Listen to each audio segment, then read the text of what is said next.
Welcome back my YouTube channel friends. कैसे हैं आपसे? आशा करता हूँ आपसे बहुत अच्छे हो। तो देखिए आपके सामने एक CD 6283 IC नज़र आ रही। तो आज की वीडियो में हम इसी IC के ऊपर चर्चा करने वाले हैं कि IC कहाँ यूज की जाती है, इसकी पिन डिटेल क्या होती है और ये कितने वाट की होती है, कहाँ पर हम यूज कर सकते हैं, इसका सर्किट कैसे कंप्लीट होता है। तो पूरी जानकारी आपको इस वीडियो में देखने को मिलने वाली है। तो अभी तक आपने इस चैनल को सब्सक्राइब नहीं किया तो सब्सक्राइब जरूर से जरूर कर लीजिएगा और शेयर वगैरह भी कर दीजिएगा। तो चलिए वीडियो में शुरू करते हैं। तो देखिए IC होती है कुछ इस प्रकार की नज़र आती है। तो देखिए जो ऊपर होता है ये हमारी हीट सिंक लगाने के लिए होता है, नीचे इसकी पिन्स होती हैं। तो देखिए यहाँ पर आपको एक नीचे जो डॉट नज़र आ रहा है इससे इसकी पिन काउंटिंग स्टार्ट होती है। तो देखिए इसकी 1 2 3 टोटल इसमें 12 पिन आपको देखने को मिल जाती हैं। तो देखिए इस IC को आप ऑडियो एम्पलीफायर IC बोल सकते हैं। ये एक ऑडियो एम्पलीफायर IC है जो कि बहुत जगह यूज भी की जाती है ऑडियो के लिए। तो ये IC कुछ इस प्रकार की होती है। तो वीडियो में आगे जानते हैं कि कितने वाट की होती है। सबसे पहले हम इसकी पिन डिटेल को यहाँ पर समझने की कोशिश करते हैं। तो देखिए यहाँ पर एक IC मैंने ली है। तो देखिए इस पर नंबर नहीं लिखा है लेकिन ये वही IC है। तो देखिए इसकी टोटल 12 पिन्स यहाँ पर आपको नज़र आ रहे हैं कि कौन सी पिन क्या होती है। तो बारी बारी से मैं इसकी सभी पिनों को यहाँ पर डिस्कस करने की कोशिश करता हूँ जिससे कि आपको इस IC की पर्याप्त जानकारी हो जाए और आप इसका सर्किट ईजिली तरीके से डिजाइन कर सकें या फिर रिपेयरिंग करते समय भी आपको कोई दिक्कत नहीं आएगी। तो देखिए इसकी पिन नंबर फर्स्ट से स्टार्ट करते हैं। तो देखिए इस प्रकार का एक निशान होता है। तो यहाँ पर मैं दिखाने की कोशिश करता हूँ, ये वाला निशान, ये वाला। तो ये निशान जो होता है ये इसी से हमें पता चलता है कि पिन इसकी कहाँ से स्टार्ट होती है। इस वाले निशान की मैं यहाँ पर बात कर रहा हूँ। तो आप इस वाले निशान को देख लीजिएगा, जिस साइड ये निशान होगा उसी साइड से इसकी पिन काउंटिंग स्टार्ट होगी। तो किसी किसी IC में डॉट होता है जो कि मैं यहाँ पर आपको दिखाने की कोशिश करूँगा।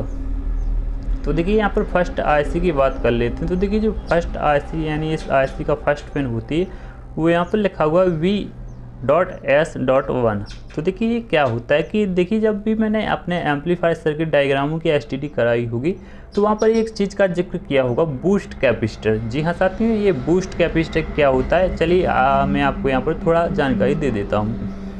तो देखिए जो वाइसिंग वोल्टेज होते हैं एम्पलीफायर में उससे मैनेज करने के लिए एक बूस्ट कैपेसिटर लगाया जाता है।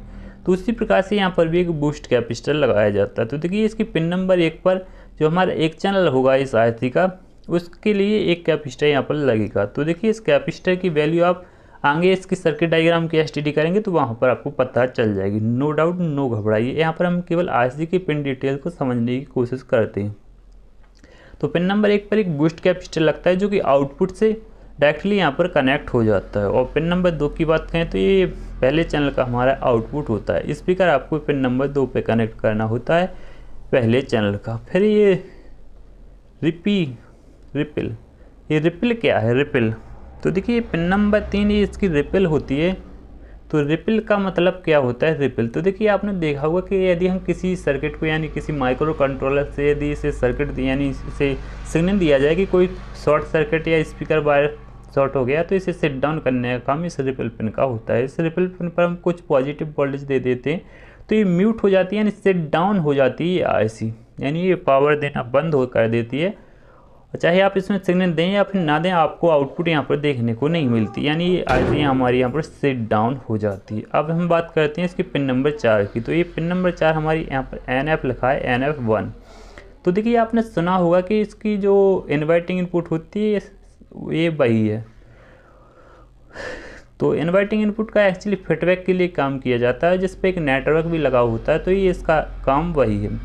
इसके बाद हमें यहाँ पर लिखा हुआ नज़र आ रहा है पिन नंबर 5 पे। तो देखिए इनपुट होता है जो पहला चैनल होगा उसका जो भी आप यहाँ पर ऑडियो इन करेंगे वो यहाँ पर इनपुट करना होता है। तो यहाँ पर आप एक कैपेसिटर के जरिए इनपुट इन करते हैं। इसके बाद आपको यहाँ पर प्री GND की नज़र आ गया होगा। तो देखिए जो 6 नंबर पिन होती है वो प्री GND होती है, यानी जो भी आप यहाँ पर जो होते हैं, मान लीजिए किसी स्पीकर का जो टर्मिनल्स GND का होगा वो इसी पॉइंट के साथ कनेक्ट होगा और जो हमारा जो इनपुट सिग्नल देंगे उसका GND भी इसी पिन के साथ कनेक्ट होगा। तो देखिए इसकी पिन नंबर 6 तक एक चैनल होता है। अब बात करते हैं इसके सेकंड चैनल की। तो देखिए जो पिन नंबर 7 होती है वो इनपुट होती है जो कि हमारे दूसरे चैनल की होती है, जहाँ पर आपको एक कैपेसिटर के जरिए इनपुट देना होता है। और इसके बाद ये हमारा 8 नंबर पिन फीडबैक की होती है, जो कि हमारी NF लिखा हुआ है यहाँ पर N2, जिससे हम इन्वर्टिंग इनपुट भी बोल सकते हैं। इसके बाद हमारी 9 पिन होती है पावर GND। तो देखिए जो पावर के साथ GND आएगा उससे यहाँ पर पावर GND बोला गया है। जैसे आपका कोई एडेप्टर हो गया ट्रांसफार्मर जिससे GND और प्लस सप्लाई आएगा, तो वो यहाँ पर ये कनेक्ट होगा, उसका GND यहाँ पर कनेक्ट होगा। तो यदि आप चाहें तो दोनों GND को अलग अलग रख सकते हैं, यदि आप चाहें तो इन दोनों GND को आपस में भी सॉर्ट कर सकते हैं, यानी पिन नंबर इसकी जो 9 है और 6 है आपस में कनेक्ट भी आप कर सकते हैं। इसके बाद आपको पिन नंबर 10 से आउटपुट देखने को मिल जाएगा। पिन नंबर 10 से आपको यहाँ पर आउटपुट देखने को मिल जाएगा, जो कि होगा हमारे यहाँ पर दूसरे चैनल का। इसके बाद आपको 11 नंबर पिन पर भी एक बूस्ट कैपेसिटर लगाना पड़ता है। तो देखिए ये पहले चैनल का था, ये दूसरे चैनल का हमारा बूस्ट कैपेसिटर है। और 12 नंबर पिन पर आपको BCC यानी प्लस वोल्टेज देने पड़ते हैं। तो प्लस वोल्टेज आप यहाँ पर कितने दे सकते हैं, तो आप यहाँ पर करीब 10 वोल्ट से 15 वोल्ट के बीच में कोई भी यहाँ पर पॉजिटिव वोल्टेज दे सकते हैं। इससे कम में ये वर्क नहीं करेगा, इससे ज़्यादा में ये IC हमारी यहाँ पर ख़राब हो जाएगी। तो आपको यहाँ पर वोल्टेज का भी ध्यान रखना है। तो आशा करता हूँ आपको इसकी पिन डिटेल अच्छे से समझ में आई होगी। और चलिए इसके इंटरनल पार्ट को भी हम यहाँ पर समझ लेते हैं।